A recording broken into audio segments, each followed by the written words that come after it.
Welcome to my channel Arpita রেসিপিতে তোমাদের সবাইকে ওয়েলকাম। আজকে আমার মা তোমাদের সামনে একটা চিকেনের রেসিপি শেয়ার করছে। এখানে প্রথমে মাংসগুলো পরিষ্কার করে ধুয়ে নিয়ে এখানে প্রথমে নুন আর হলুদ দিয়ে মাংসটা মাখিয়ে নিচ্ছে। এই কাজটা কিন্তু করে আধ ঘন্টার জন্য রেখে দিতে হবে রেস্টে। খুব সহজেই কিন্তু এই রেসিপিটা তৈরি হয়ে যায়, আর শীতের দিনে কিন্তু এরকম ধনেপাতা দিয়ে কিন্তু দারুণ লাগে খেতে। এখানে নিয়ে নিয়েছি কাঁচা লঙ্কা, আদা, রসুন আর বেশি করে ধনেপাতা। এবারে কড়াইতে তেল দিয়ে তেলটা গরম হয়ে গেলে প্রথমে এই চিকেনগুলো ভেজে নিতে হবে। এখানে চিকেনগুলো ভেজে নিচ্ছে। এভাবে উল্টে পাল্টে একটু চিকেনটা আগে ভেজে নেব। ভেজে নেওয়া হয়ে গেলে দেখো একটা থালার মধ্যে তুলে নিচ্ছে। এইভাবে বাদবাকি চিকেনটা ভেজে নিতে হবে। এদিকে চিকেনটা ভাজা হতে থাক, ততক্ষণে কিন্তু যে উপকরণটা দেখিয়েছিলাম আদা, রসুন, ধনেপাতা আর কাঁচা লঙ্কা, সেটা কিন্তু মশলাটা তৈরি করে নিতে হবে। খুব কম সময়ে তৈরি হয়ে যায় এরকম সুস্বাদু একটা চিকেনের রেসিপি। একঘেয়ে চিকেনের রেসিপি খেয়ে বোর হয়ে থাকলে এরকমভাবে কিন্তু ধনিয়া চিকেন তোমরা বানিয়ে খেতেই পারো।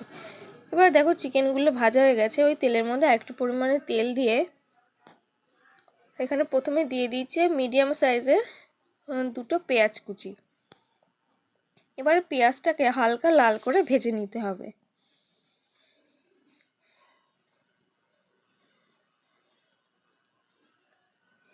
এখানে দেখো পেঁয়াজটা ভেজে নিচ্ছে। পেঁয়াজটা প্রায় ভাজা হয়ে গেছে।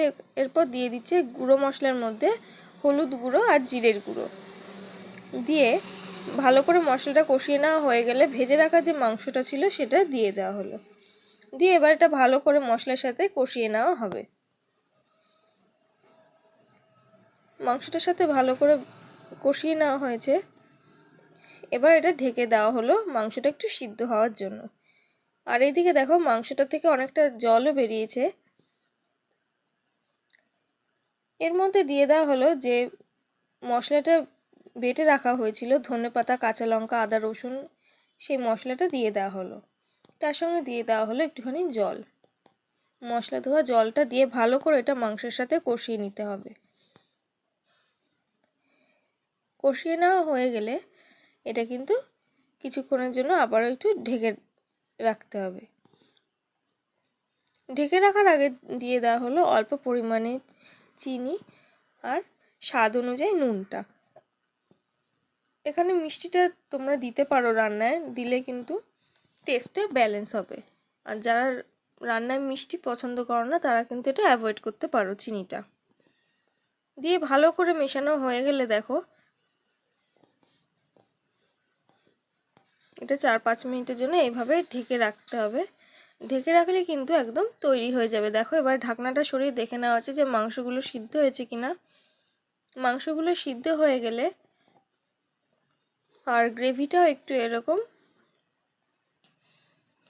ড্রাই হয়ে গেলে এটা কিন্তু একদম তৈরি হয়ে যাবে এই ধনিয়া চিকেনের রেসিপিটা। ব্যাস একদম তৈরি হয়ে গেল ধনিয়া চিকেন। গরম গরম ভাতের সাথে কিংবা রাত্রিবেলায় রুটির সাথে ডিনারে কিন্তু জাস্ট জমে যাবে। আজকের এই রেসিপিটি কেমন লাগলো অবশ্যই কিন্তু কমেন্ট করে আমাদের জানাতে ভুলবেন না।